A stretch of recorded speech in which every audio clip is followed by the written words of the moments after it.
Olá, turma querida! Vamos dar continuidade às nossas aulas, agora com a aula de número 5. Nesta aula, vamos tratar basicamente sobre a economia colonial no século XVIII. Para isso, vamos utilizar a tese da professora Patrícia Melo Sampaio, em especial o capítulo 8, intitulado Remédios para a Pobreza, Roteiros do Diretório. Tá? Nesta aula, deste capítulo 8, nós vamos ver as montagens das canoas para a extração das drogas do sertão, né? E também redes de comércio, e em especial o comércio entre o Grão-Pará e Mato Grosso, chamado de monções, né? Esse comércio de monções. Tá? E na próxima aula, na aula de número 6, nós vamos tratar então da Companhia Geral de Comércio para a região e o sustento ordinário. Tá?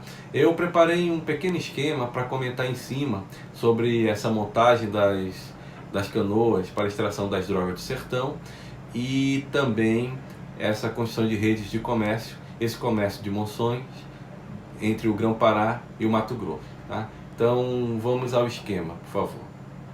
Então, acerca das drogas e canoas do sertão, né? Um primeiro ponto a destacar é que as áreas de coletas, elas eram variadas, né? Eram amplas, distantes, né? E variadas. Era necessário, para que pudesse então coletar essas drogas do sertão, a existência de algumas povoações que no caso serviriam como pontos de abastecimento de víveres e índios, né? Quer dizer, se as áreas de coletas eram então distantes e variadas, era necessário pontos estratégicos, justamente para que esses indivíduos envolvidos na coleta das drogas pudessem então parar, se abastecer, descansar, enfim, né? E assim ir realizando essa coleta das drogas do sertão, né? Agora, como é que acontecia a montagem de uma canoa para os sertões? Bom, o primeiro passo era equipar a canoa, equipar com alimentos, com instrumentos de trabalho e todos os apetrechos necessários para a viagem. A canoa, uma vez equipada, então era necessário solicitar a concessão da portaria que autorizaria, né, a viagem dessa canoa aos sertões. Em geral, a canoa ela saía de Belém, e saía de Belém em novembro. A viagem durava algo em torno de 6 a 8 meses. Então, veja, a ida aos sertões para a extração das drogas do sertão, ela era demorada, não era fácil, né?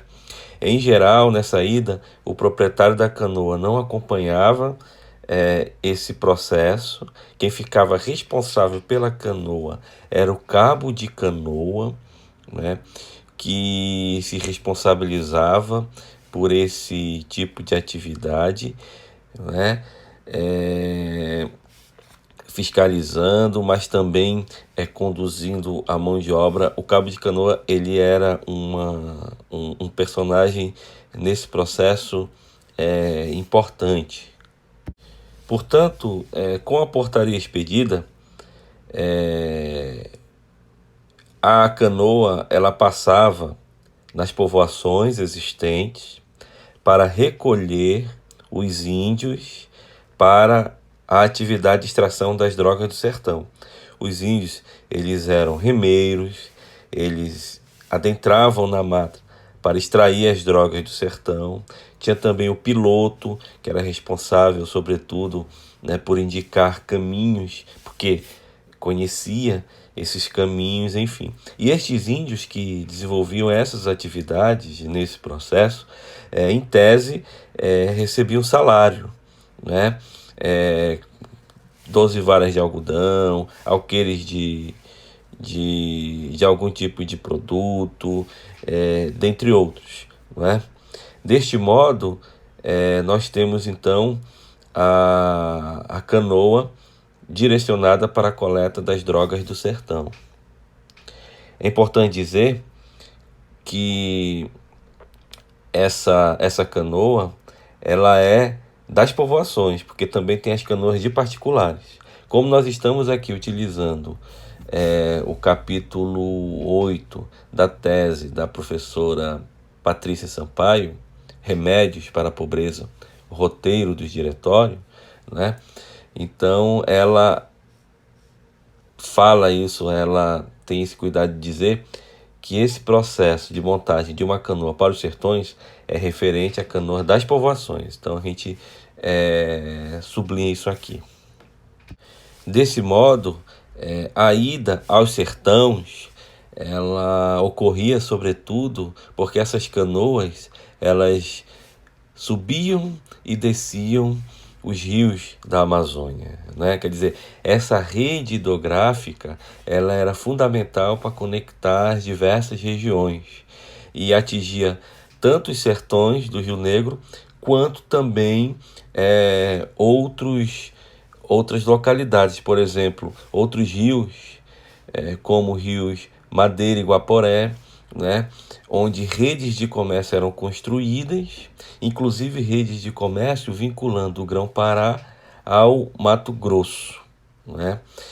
Uma rede de comércio, sobretudo essa especificamente, que vai ser denominada Monções do Grão-Pará, né? Quer dizer, pelo Rio Madeira. O Rio Madeira vai ser a principal rota para conectar o Grão-Pará ao Mato Grosso. Interessante que nessa rota você tem também todo o processo de equipar as canoas. A viagem podia se estender para além de um ano, mas era um importante comércio estabelecido entre regiões, né?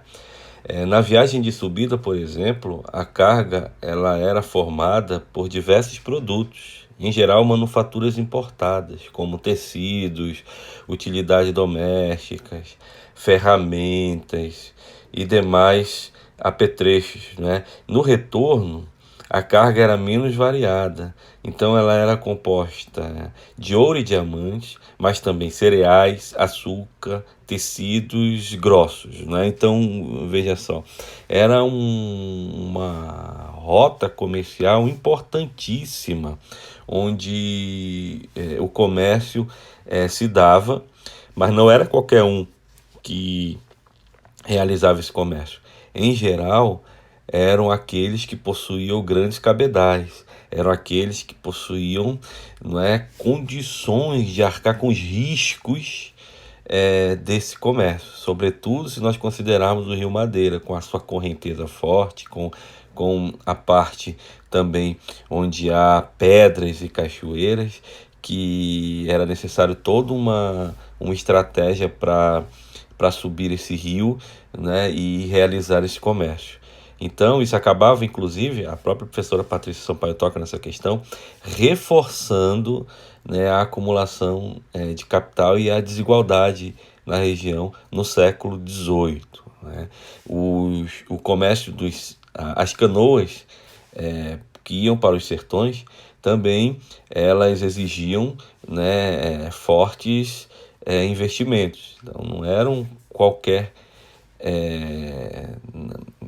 não eram quaisquer pessoas, no caso, né? Pois bem, turma, vocês viram os aspectos presentes na montagem das canoas para a extração das drogas do sertão? Envolvia algumas coisas, né?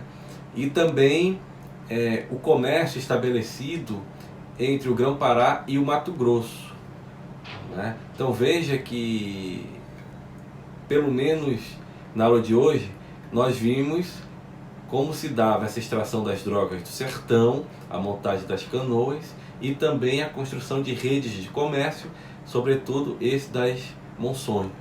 né? Na próxima aula, então, vamos tratar da Companhia Geral de Comércio na região e também o sustento ordinário. Até a nossa próxima aula.